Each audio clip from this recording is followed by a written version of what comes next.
graduate work with Unitarians, and I introduced my wife. Will that be in your way? No, I think that's all right. Okay, I'm gonna turn this on, and just give me one moment to get back there. Sure. Oh, that was the time. Drop some acid while you're at it. No, we didn't do it, but we did almost everything else. Okay. Are you ready to I am, yeah. Okay, we're ready to get started one more time. So, Stanchenko, right? Stanchenko. Stanchenko. Emphasis on the first. Yeah. Okay, so Nick Stanchenko is going to talk about unzipping immutability. Where do you work, Nick? I work at Fidza. It says right there, Fidza. the biggest name on It's the too slide. small, I couldn't read it. Okay. I'll talk a bit about that as well. So hi there. My name is Nick, as I was introduced, and we'll be talking about immutability. So thanks a lot for coming. I know this is the last talk of the day, aside from the panel. And I know you guys are pretty exhausted, but you know what? You made the right choice. We'll mostly just look at some hopefully pretty pictures, so it will be like a walk in the park. So I'd like to start with a couple of words about my employer, Fidza, which is the biggest word on the slide. So we are a fraud prevention company based in Portugal and the US, among other countries. And every day we are processing several billion of dollars worth of financial transactions to identify fraudulent patterns using big data, machine learning, and Scala. So if any of that sounds interesting to you, please get in touch with me. So aside from that, this slide that you see here is the most important slide you will see in this talk because it's the only slide that I've got. So the talk will be entirely live coded. This means that if you are quite far from the screen, I advise you to move a bit closer so that you can see well. Also, it means that I would prefer to take questions in the middle rather than at the end, because it will be really hard for me to backtrack. So if you guys want to ask me something or you want me to run some command and see the output, just say so. I will repeat your question on the mic for it to get on the recording. And finally, this link that you have on the slide, you can take a picture of that. Basically, there you will find all the materials for the talk, including links to extra resources like further reading and stuff. And you will also have a full transcript of the talk, so you will be able to read it and follow along and even run the same commands that I am going to run. So with that in mind, let me ask you, who has never used immutable data structures or has no understanding of what it is? One person. Great. So let me see. Is that okay? Is that big enough? So I think we'll start with a small motivating example just to remind you how it is to work with mutable data structures, and then we'll proceed to the immutable ones and we'll see how that works. So I'm just starting. Yeah. Yes, the recording is rolling. So here I'm starting the Ammonite shell, which some of you might be familiar with. I think this is the best out of two shells that we have in Scala.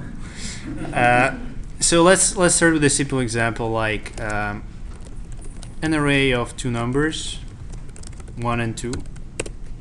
And let's say we want to create another array that has just numbers 2 and 2. So with mutable data structures, the way to go about it is you just say 2 equals 1, 2, and then we'll say 2, 2. The first element, we change it to 2. So that's great. We have a new array that has 2 and 2, but what we just did is we completely ruined the first array that we had. See, it says 1, 2, but it's actually 2, 2. And this is one of the problems that you get into with mutable data structures, because when you start mutating them, it's kind of hard to track where the changes are coming from, especially if it's from different threads. And basically, you can just easily ruin the data that some thread is holding to by mutating it in another thread. And of course, the correct way to do this is if you want, for example, 3, 2, you can say 1, 2 dot clone, and then you can modify it all you want, and it will not affect the original array. So with lists it's kind of simpler. So Scala lists are immutable, which means that you can't do this kind of in-place mutation that we did. But this brings the question, is it actually copying the entire data structure every time we make a change? Because that wouldn't really be efficient. And to kind of get a hands-on approach to this and see what is happening behind the scenes, in my spare time I made a tool that allows us to visualize these data structures and see them in action. So let's start with creating a simple list, like list of 1, 2, 3, and we'll say render list. And here on the right, I just have an image viewer that will display a file that I'll be updating throughout the talk. And this is a basic representation of our list. So you can see that the list consists of a few cells, which are historically called cont cells. So the first cell holds the number 1 and the reference to the next cell, and the next cell has the number 2 and the reference to the next cell, and then finally the last cell points to the nil, which is the empty list. So this is pretty straightforward. I'm pretty sure most people are familiar with this. One thing that we can try to do is we can say list2 equals, let's say, we prepend the number 0 to our list, and then we want to see both list and list2. And this is the kind of thing that we get. So what we can see here is that list2 just added one more cell, but it's reusing the entire structure from the previous list. So we didn't have to copy anything, we just shared it. So, and this allows us to use memory in a more efficient way. And really the reason this works is exactly because list is immutable, because if the list was mutable, we could just mutate this blue part and the green list would be screwed up. We would modify the contents of the green list. So the fact that the data structures can't be mutated leads us to these optimizations where we can share entire pieces of these data structures. And this is really the crucial trick to immutable data structures. So another thing that we can do very easily is remove elements from the top of the list or from the front of the list. So you see, if you want to create another list that just has the rest of this list with list.tail, again it will share what is already there. So we didn't have to put any effort into this. And also you will notice that adding elements and removing elements from the head of the list is a constant time operation, because we just have to create one cell or we have to dereference one pointer. So this is great. Actually, one thing that I found using this visualization tool is that some operations on Scala collections don't do exactly what you expect. So let me elaborate. Imagine that we wanted to do the same thing we did with the array, which is remove the first element and replace it with another element. So one way to do this would be to do it like so. So we'll say to concatenate with list.tail. And yet another way to do it is to say list updated at index 0 and replace it with element 2, which is supposedly the same thing. At least they yield the same results, right? But actually, if you look at them, you will find that I'll throw list in the mix as well. You will find that the actual operation is very different. So with list3, we used list.tail and we added a head element, and with updated, it just created a whole new list. So this operation is actually not optimized for lists. Instead of just keeping the part of the list that is unchanged, it rebuilds the whole list. So this is one of the things that I found. Well, anyway, lists are pretty cool if you want to add elements or remove elements from the front. But if you want to add things to the back, things get really bad. So let's look at list and list plus 4. What happens here is that to add an element to the end of the list, we have to build an entirely new list. Why is that? Because the final cell of the list that we had is already pointing to the empty list and we can't change it. So we can't point it to our new element. Thus, we have to rebuild the entire thing. And just as a curiosity, I made some simple animations.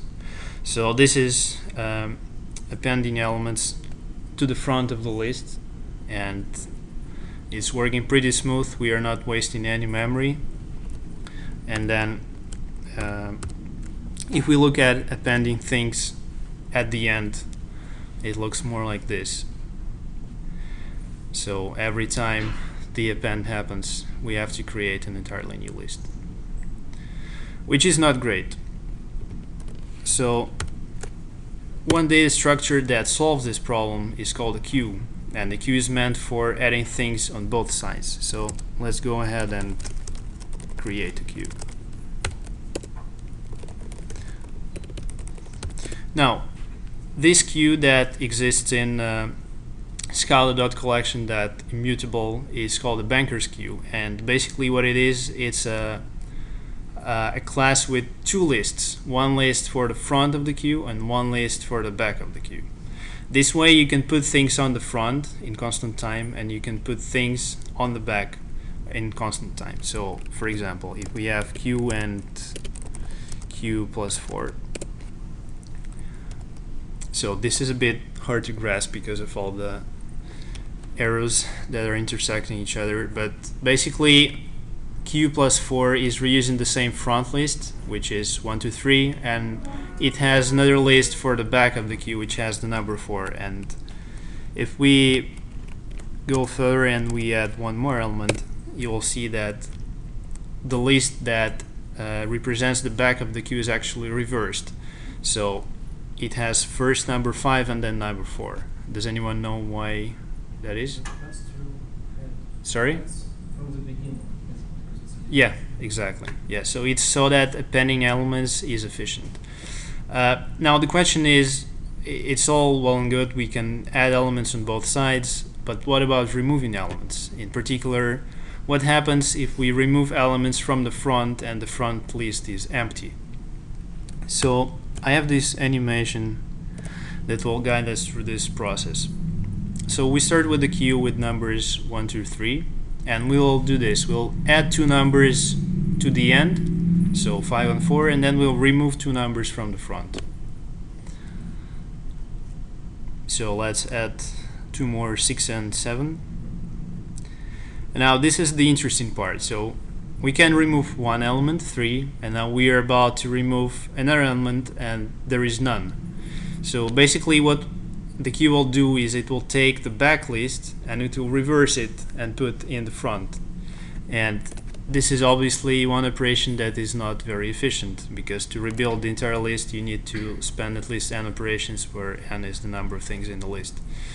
But luckily, if your usage pattern for the queue is that you keep adding elements to one side and remove it from the other side, and you average the complexity of all operations, on average you actually get a pretty good performance. So it works. Now, one problem with the queue is that it's not really that easy to get an element by index. So if you want to go somewhere in the middle of a queue, let's say at an element number 5, you would have to traverse the queue from the beginning or from the end, and you have to go through all the links to get to the element that you want. And obviously queue is not a data structure that you want to use if you want to access by index. And the way this is solved in Scala is with a structure called vector that I think is also shared in with Clojure. So Clojure has pretty much the same type of structure. And let's go ahead and create a vector and see how it looks. So I'll just say 1 to 10 vector and render vector. So this vector is pretty basic. It's not interesting yet. What it's doing, it's using an array, but it doesn't expose it to the outside, so you can't actually mutate that array. So it still provides you with the immutable interface. And if we were to add an element to this vector, again, nothing exciting will happen.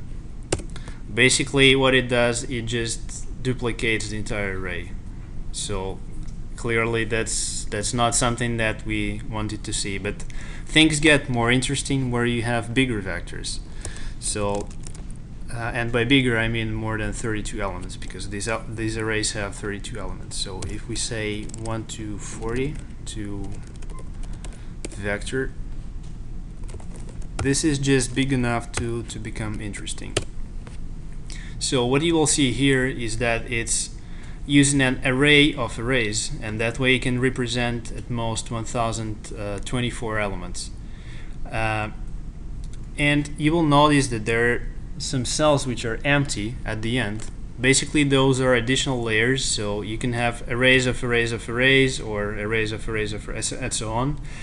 And essentially, this is enough to hold as many elements as you can hold in a Java collection, because the size of a collection is an int. So with 6 or 7 layers, that's enough for all reasonable purposes. And the thing is that to get to an element at any particular index, you just have to do at most 6 pointer dereferences, because you have to go through 6 layers. So for all intents and purposes, this is constant time, because it's at most 6. So that's really great. And another thing is, obviously, since this vector is big enough to have 2 layers, if we add an element to it, plus 1000 for example, we are now able to share in blocks of 32, and if you have 3 layers, you're able to share in blocks of 1024. So the bigger the vector is, the more you can share, and we can save the memory that way.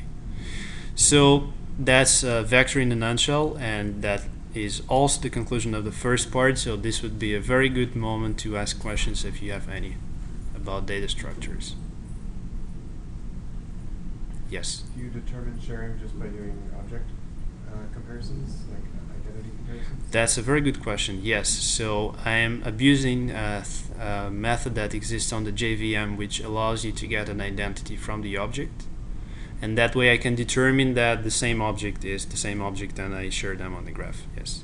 So that's completely automatic, and that way you can explore the sharing part on your own and see what is shared and what isn't. Yes? Can I ask something? But how can you actually print variable names on your slide? That's another very good question. So I'm using I mean, as much as I prefer this to look like magic to you, I will tell you. So I'm using a library that is called source code, and it allows you to capture the source of the argument that you are accepting in your method, and that just works automatically, except when it doesn't. So one thing that I try really hard not to do by accident is this sort of thing. If you use operators that end with a colon, which are actually applied on the right argument, that messes up the positions because of desugaring, and basically this doesn't work. So that's a known downside of that library. There's an open bug for that. Hopefully when we have Scala Meta, I think Eugen is in this room. When we have Scala Meta, hopefully we'll have a reliable way to extract the source of an expression to put it here. But yeah, more questions? All right. So in the second part, I wanted to talk a bit more about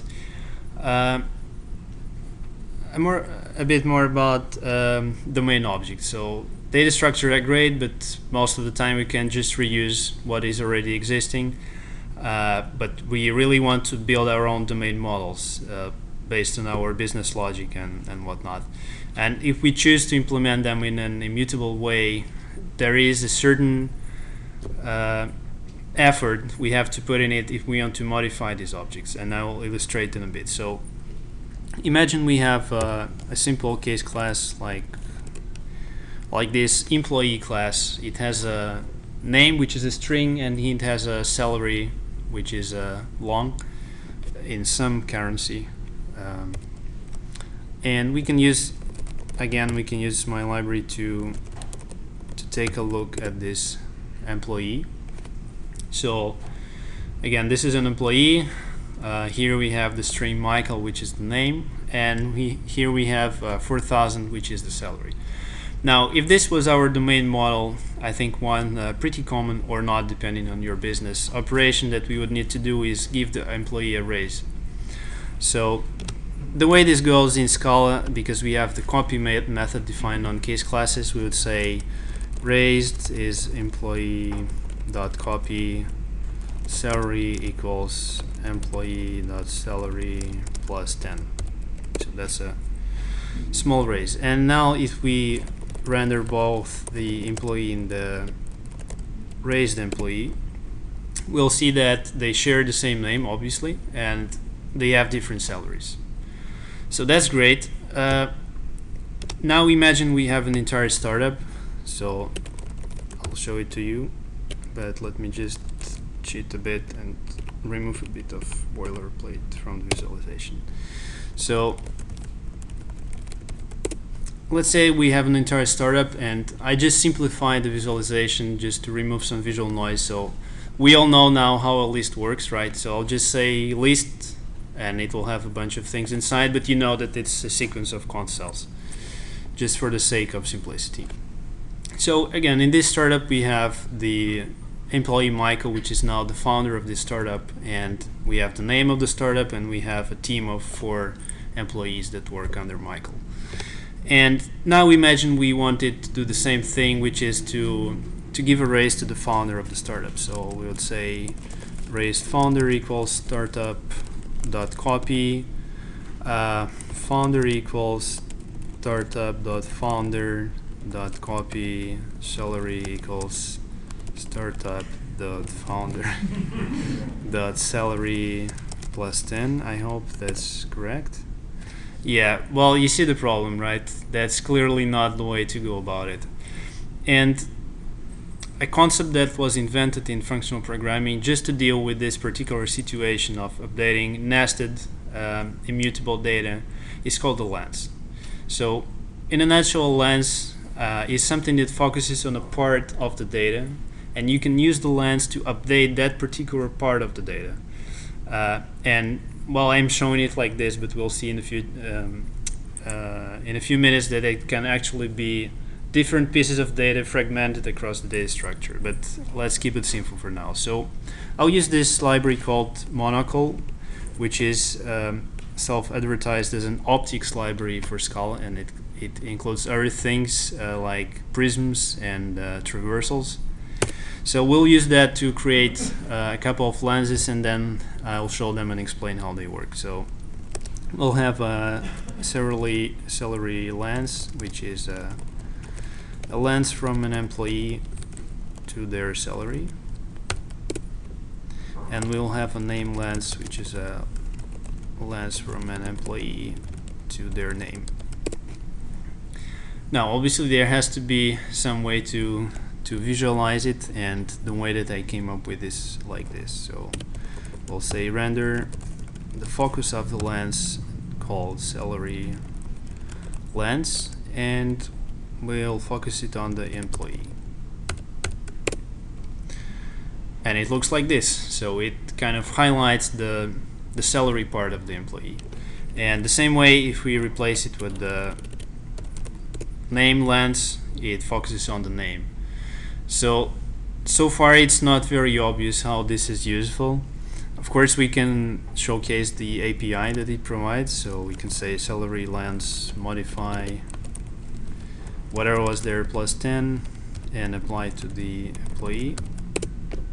And it gives us a result 37, which is Michael with the higher salary. And again, if we show this,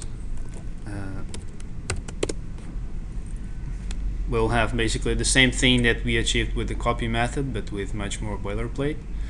But the crucial thing about lenses is that you can compose them. So imagine if we have another lens, which is a founder lens, and it's a lens from a startup to a founder of the startup. Then we can compose the lens, the founder lens and the salary lens to form a lens from the startup to the salary of the startup, and it goes like this. So founder salary lens equals founder lens compose lens salary lens, right? So this is like dominoes. You have pieces of dominoes that have the same number, and you can kind of concatenate them, and it just works. So if we render lens focus of founders salary lens and let's say startup, so inside the entire startup it focuses just on one thing, the most important thing, the salary of the founder. And of course we can use this lens to modify the salary much like we did before. So you can say modify whatever was there plus 10 of startup, and it does the same thing. So you know, I told you that there was a problem with copy methods, that it was very boilerplatey, and then I just introduced a bunch of other things. But actually this can be greatly simplified. If you just want to update data and you don't want to go around creating lenses, there is another library which is called Quick Lens, and it's kind of operating with lenses but boiled down to the essentials. So you would just say startup modify founder.salary using whatever was there plus 10. That's it. So we don't need to create anything. I really advise this library. I think for working with case classes, this is a lifesaver. I mean, this looks almost as concise as if we were using mutable data. And in fact, we can go even further. So we can modify everything, not just founder salary. Let's say the startup is having a good time. We want to give everyone a raise. We can say team each salary, and this updates the salary of everyone. Now this is like going into entirely different dimension. I mean, this is not just concise. This is very powerful, and we can express things that are probably not as easy to express with mutable data. So by using this lens abstraction, we can achieve a lot of things.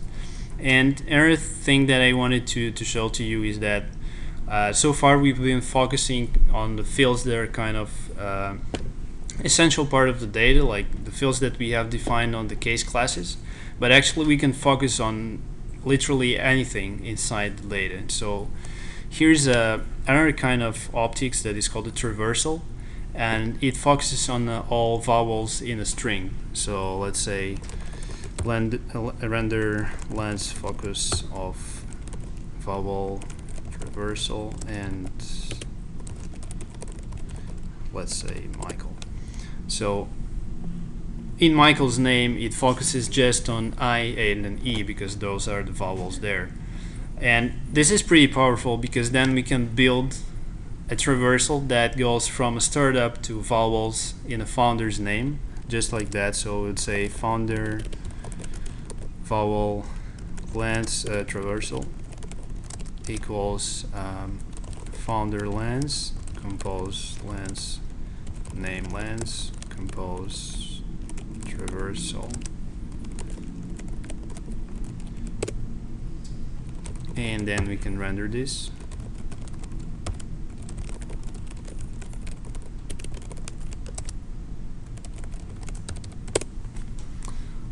And it works great. So from the entire startup, we focus just on the vowels in the founder's name, and we can use this traversal to do all kinds of funny things, like we can say modify and just change all vowels to uppercase. And here it is. So that's pretty much the conclusion of the second part. So if you have any questions about lenses, traversals, quick lens, this would be a very good moment to ask. Yes.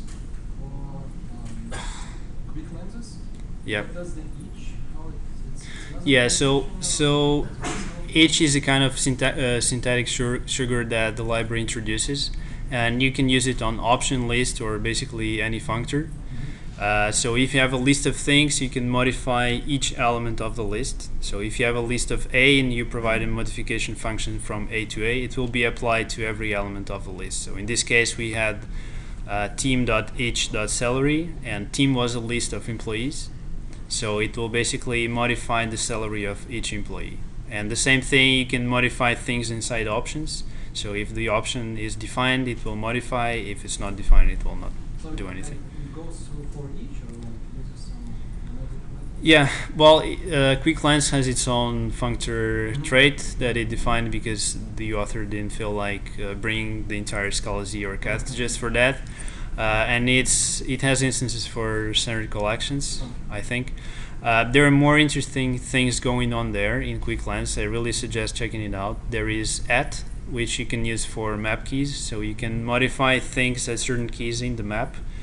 There is support for CO traits of case classes that I contributed, where you can have, if you have a trait with a field that is defined on the trait and case classes, each of which defines that field, you can modify that field on the trait and it will go through all the cases and modify accordingly.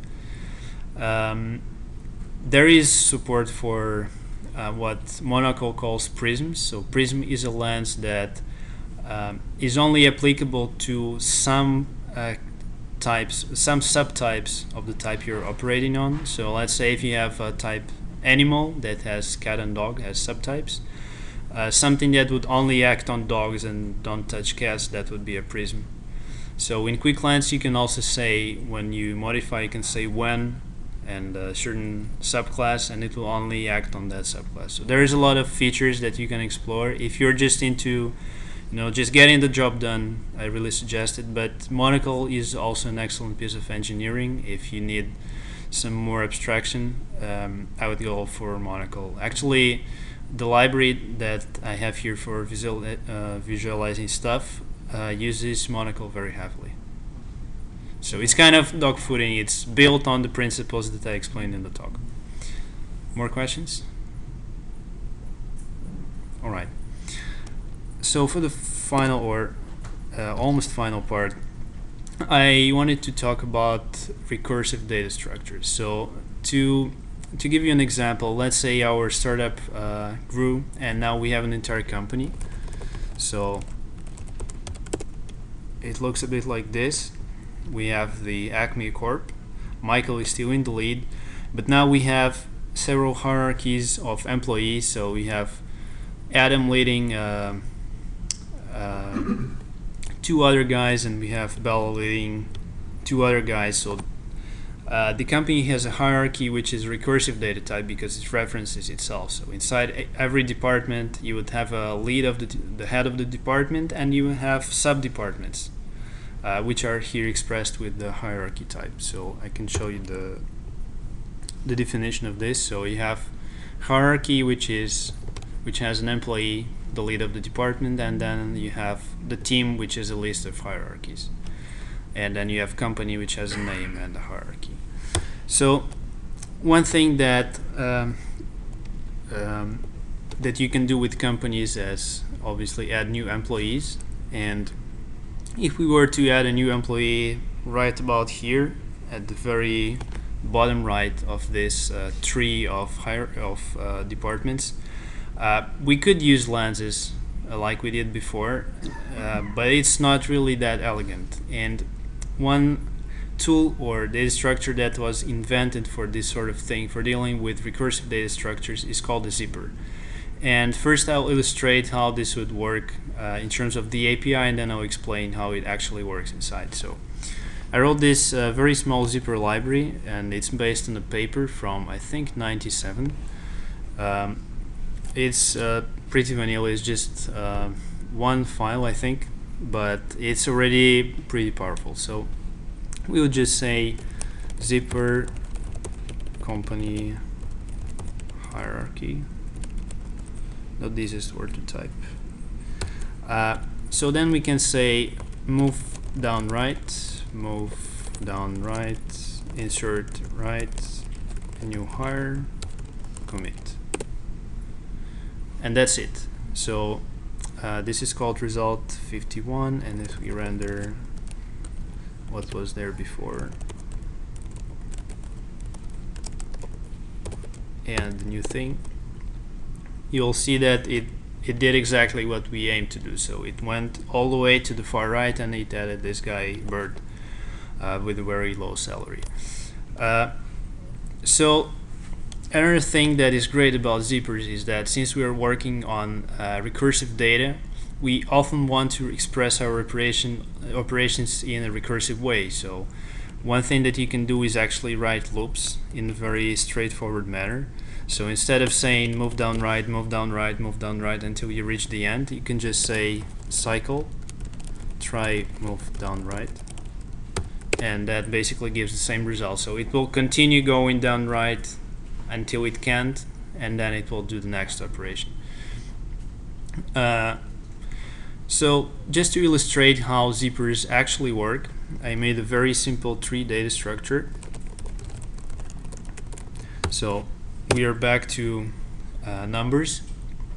I think this is a bit easier to grok. So we have a tree that has number 1 and it has a bunch of children, 2, 3, 4 and 5, which in turn has 6 and 7 as children. And we are going to use a zipper to go inside that tree and make modifications, and we'll also see why it's actually called a zipper. So let's create one. And let's look at it.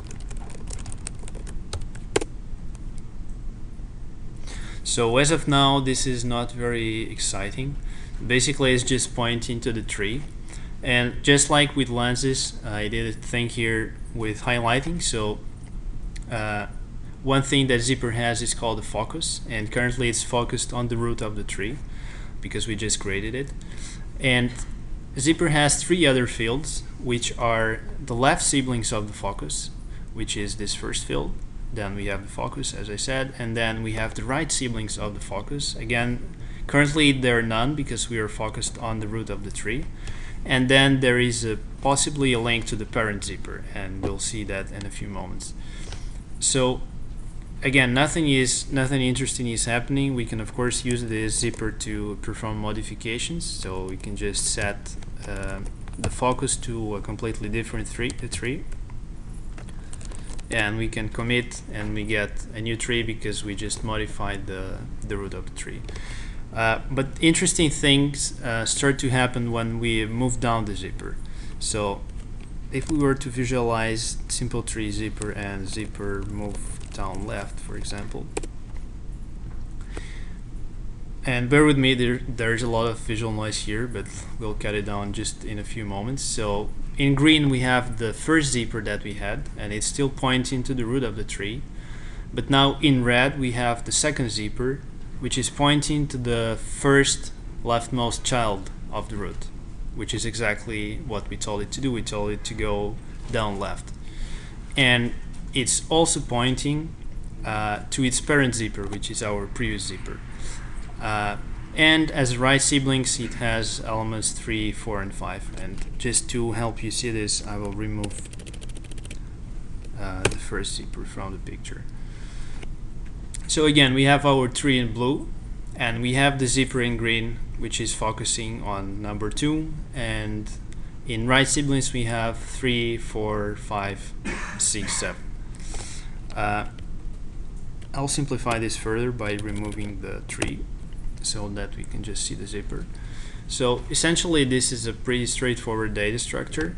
If we start moving right, we'll see that now number 3 is in focus, and number 2 is in the list of left siblings, and numbers 4 and 5 are in the list of right siblings.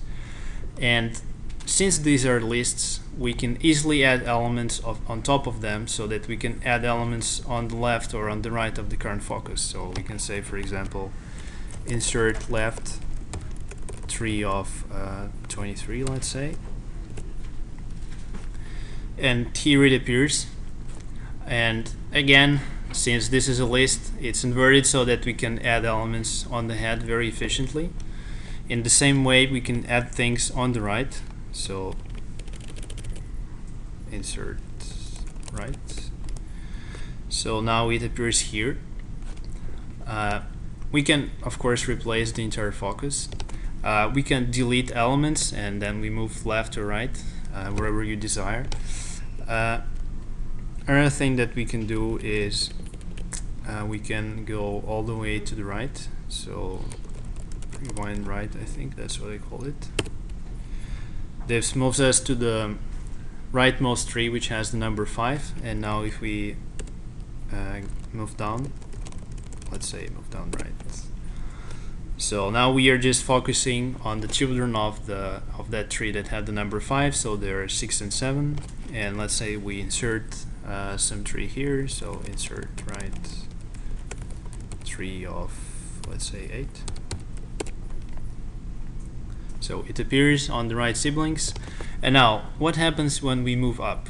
And this is actually what gave the zipper its name. Basically what we are going to do is we have this current layer which has the left siblings, the focus, and the right siblings, and we are just going to zip them together. So we take the left siblings, the focus, the right siblings, we merge them, and we update this layer of the tree. So move up, and now here we have 6, 7, and 8, which were comprised of the elements that we had in the previous zipper. And this way we can continue to go up the tree, and it will zip the layers back, and eventually we end up with our original tree but with the new element inserted, and that's why it's called a zipper. And also you can guess that commit operation that I demonstrated before, it just goes all the way up and then it gives you the current focus, which will be the root of the tree. So this gives us the updated tree that has 6, 7, and 8. And I think I have an animation of this, yeah. So on this one I have both the zipper for a certain tree, the same one actually, and the tree, and as the zipper is moving you can track the current focus both on the original tree and on the zipper. And you can see how it kind of moves very gracefully. So this is the conclusion of the third part of the talk, and if you have any questions about zippers, this would be a great moment to ask them. Yes? So is a reasonable way to think about a zipper is that it's a super iterator that can also modify the structure that's iterating? I guess, yeah, that would be fair. So zipper kind of has two properties that I really like. So one property is that you can navigate and modify things, and another property is that it actually gives you a focus in the tree. So this can be used for various purposes, like if you have some kind of interactive editor and you want to keep track of where in the tree you are and you want to keep that position to edit, this is also a good data structure to keep that position. So you can kind of memorize where in the tree you are. I think that's a pretty unique quality of this data structure. More questions? Can you maybe comment on efficiency? On the efficiency of the zipper? Yeah. Yeah, so as I already mentioned, the left siblings and the right siblings are lists. So when you move left or move right, it's basically taking an element from the head of the list, putting it in the focus, and putting the previous focus on top of the other list. So moving left and right is constant time. Now when you go down a zipper, you have to, if you go down left, you have to deconstruct the list into the focus and right siblings, so that's also constant time.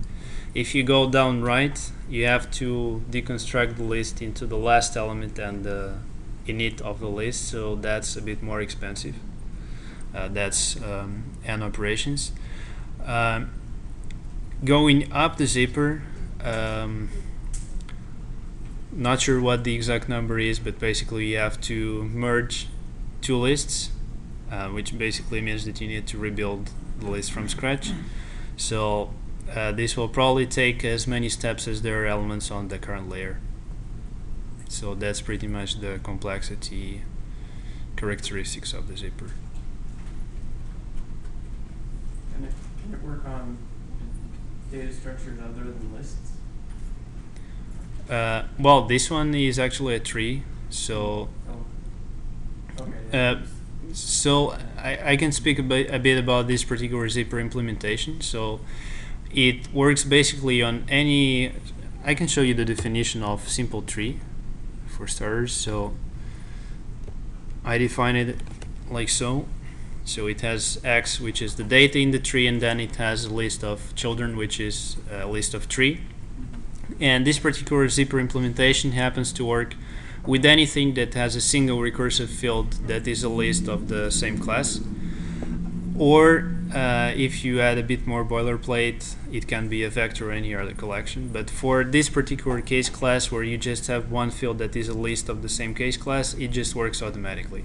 So it uses shapeless to auto-derive all the necessary machinery, and then it just works.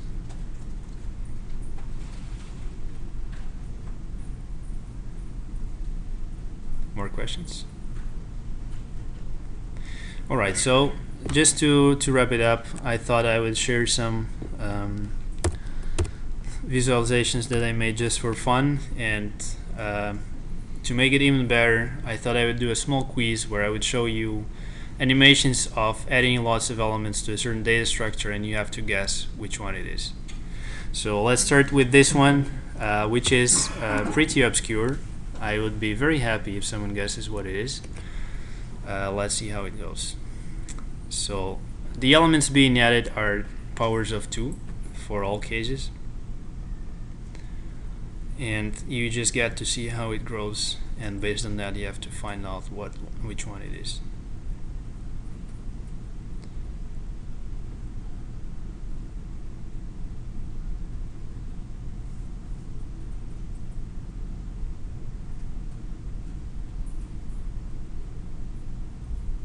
Can you repeat the question?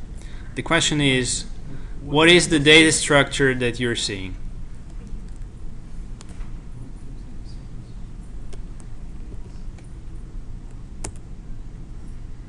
Any guesses?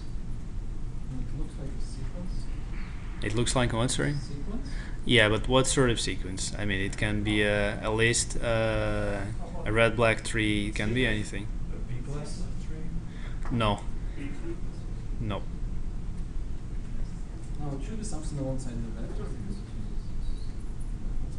It is a tree, I give you that. Is it a try? Sorry? Try? No, it's not a try. Okay. Nope. Nope. The finger trace? Yes, it is the finger tree, yes. So this is one of the more obscure structures, but there is a paper on it, and you can find it in the materials for the talk. I really advise it. It's a really good read, and this structure is just really beautiful. I really like it. So next one. This one should be a simple guess.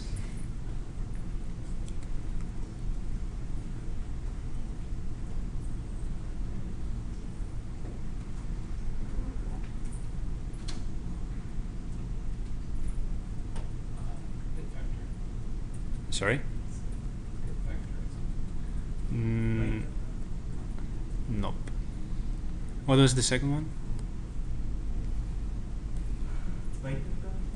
Sorry? I didn't get it, sorry. Could you repeat? I don't think so.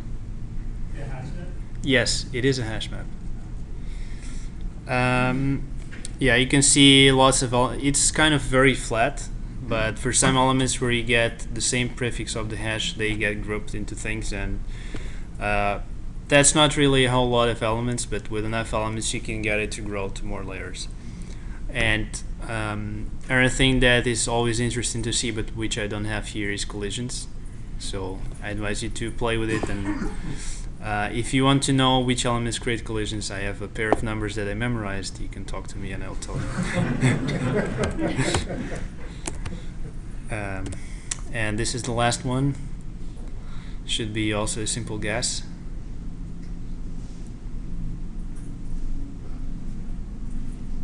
It should grow.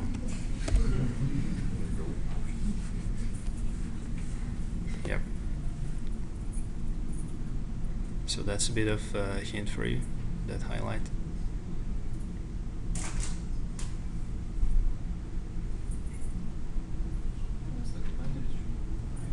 It's well, yeah, it is a kind of a binary tree, yes. But which one? It is a red-black, yes. I didn't hear who said that, but it's a particularly interesting one because it's rebalancing, and I just happen to have 15 elements here, so we'll get to see it become a fully initialized tree. Yep. So that's pretty much it. If you have questions about anything, this is your last chance. Thank you.